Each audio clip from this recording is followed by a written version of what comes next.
ไหนพี่สายโชว์สกิล ท็อปปิ้งเหมือนหน่องเลย พี่สายโชว์สกิลปล่อยแขนพี่สายโชว์สกิลปล่อยขาหน่อย รอคิว เดี๋ยวนั่งปล่อยขาด้วยเมื่อกี้เออ ลงมา เออไปปีนเออไปได้อีกไป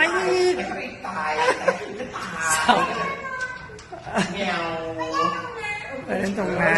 นอ้าวขึ้นอีกสักพักล่วงแม็ก